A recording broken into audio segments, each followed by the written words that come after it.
Hi, it's me, MC of Healthy by George. I come each week to talk about my health and well being as I am getting older so we can encourage each other about staying functional well into our older years. And today I'm talking about my GLP-1 journey of weight loss and shifting myself into a new mindset for thinking about how to grow older and stay as healthy as I can, mentally, physically, and spiritually. So please think about subscribing. I would love to see you here each week where we can share and connect and inspire one another to stay engaged in our process of functioning as well as we can into our much older years. So this has been a bit of a challenging time because I think the last time I was sharing how my weight loss has been plateaued, I'm feeling stuck. I'm really thankful that part of my process of having access to Mounjaro through my healthcare that's provided by my employer is that it comes with a wellness coach and a nutritionist. And this is all paid through by my insurance, which is phenomenal. And it is really encouraging to see that our government has provided access to those people who have Medicare and Medicaid, that they can, with this a diagnosis, get access to these drugs because truly, for me, it has been transformational. I've lost 55 pounds in the past two and some odd years. No, not even 2 years and 3 months. And it's been a big game changer. And I've done it extraordinarily slower than the way that it's prescribed, which I know with my wellness coach, we went back and forth about this issue. But my argument was if I'm still losing weight at a certain dose, why increase it? Side effects cause about 30 to 40, even sometimes 50% of the people who take this drug to stop before it's really giving anyone benefit. And I know how challenging it is because the side effects are real. You're nauseous, you're having heartburn, you're constipated sometimes you're getting a headache, or you don't feel good. Listen, this can happen with any medication. But if you can weigh the pros and cons of why to take a medication, I think, and work with your healthcare provider, which is so key, or your wellness coach. In this case, I'm working with a person who's a pharmacist, who's also a wellness coach. So she understands the drug mechanisms, which is very useful. And I think because I'm a health psychologist, I come with a good argument. Why increase the dose unless it's really showing that it's not giving me any more weight loss? So that's been my approach this whole time.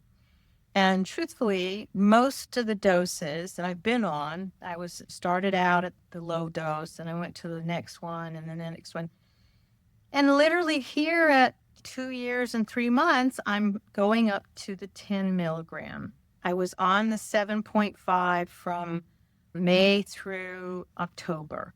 And I really stopped. It plateaued, I could tell. So when I had this conversation with my health wellness coach, I think the argument was, why fight the process of going on up to make weight loss to continue to be successful for me? And so I don't have to fight so much with the calories and the movement because it's going to be colder and harder to get my 3 miles of walking in. So, why not help myself and go and not be stubborn in this case? So, yes, I increased the dose and yes, I had side effects. Immediately, I was having a headache for several days and then I had some upset stomach. And I took the things that helped me with these things and slowly but surely, here it is, the side effects have decreased, which I'm really encouraged by. I know that doesn't happen for everyone. I think everyone has to figure out their journey on taking these medications. But I'm now taking the 10 milligram and I have already seen a real change in my appetite. It has decreased greatly and I feel as if I've just started the drug anew again. So that's a good sign. I still want to do more weight work because I do not want to lose muscle as I'm losing these last 15 to 20 pounds. I want to maintain muscle. And it's a little too soon for me to go back and do the body pod where they tell you what your fat to muscle ratio is, because I haven't really been doing the weightlifting except since it's now 6 months since my surgery for my hip replacement. So I'm just now getting to the point where I can walk 3 miles with no problem without any kind of cane or walking stick. I've been doing that, which is fantastic. And I started using a very light weights, 2 and 3 pounds, of doing a very moderate weightlifting program.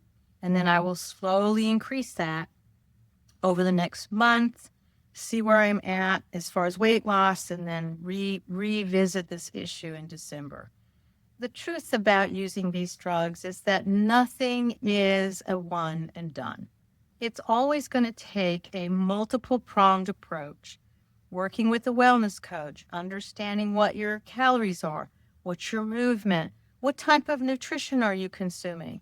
All of those are important things to consider, because these drugs, while they work pretty well, they don't stay the game. I don't understand why my body is not one that wants to lose weight. I think it gets to a set point and it just goes, okay, we're staying at this point. I don't care what you do. And also, too, I know for me, I'm an emotional eater. This is always going to be something that I have to manage, and I'm working hard. The holiday seasons, they bring up a lot of emotions.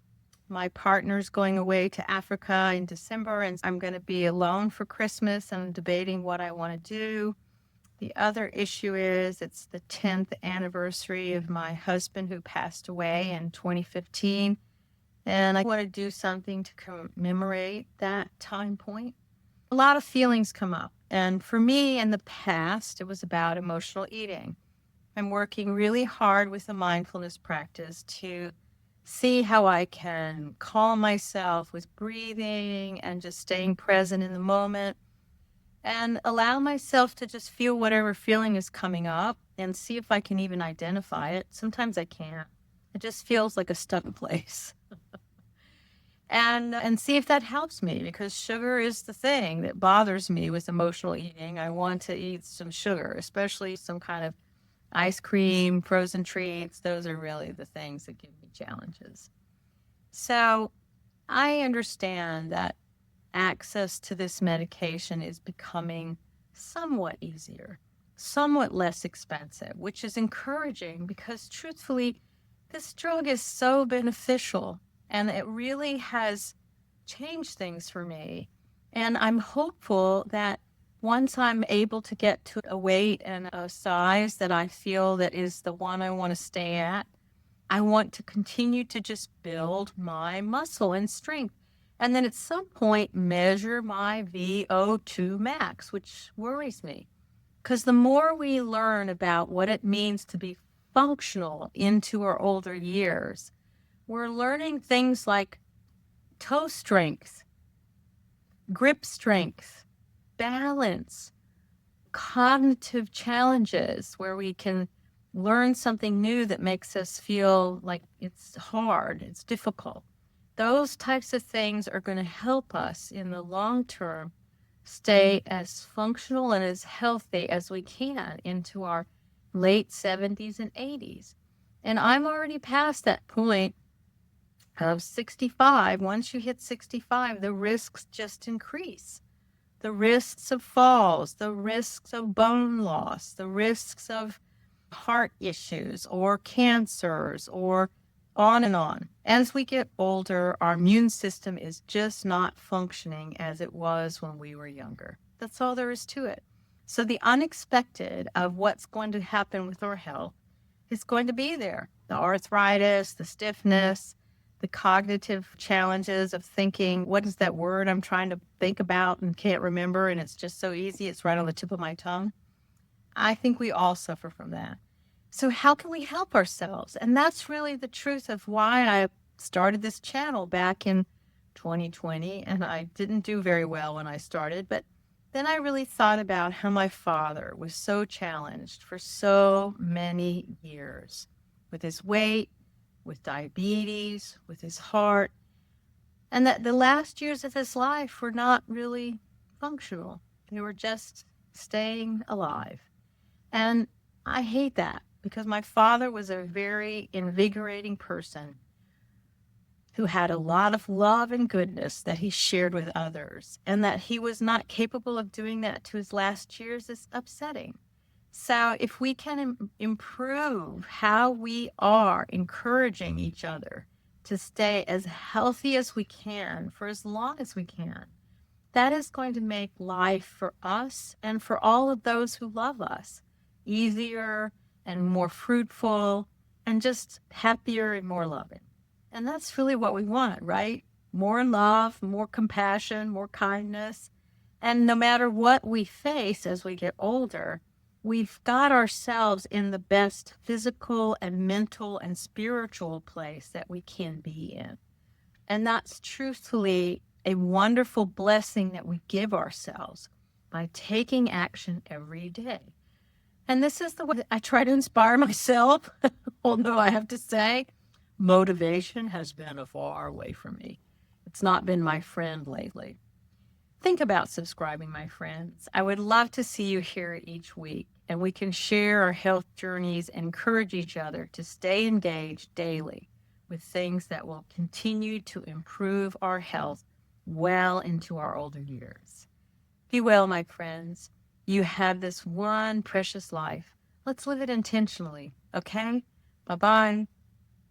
So thank you so much for joining me at Healthy by George. I hope you found the information inspiring and that it encourages you on your wellness journey. Because remember, your body, your well-being are a most precious gift, and every tiny action taken daily can make a huge difference. I hope the information here is educational purposes and is not meant to replace your medical care. See your doctor and talk about what works for you. If you enjoyed today's content, don't forget to give it a thumbs up and subscribe to my channel. Your support means the world to me, and it helps me continuing creating content that inspires and empowers you to live your best life. Goodbye for now, and join me again at the next Healthy by George.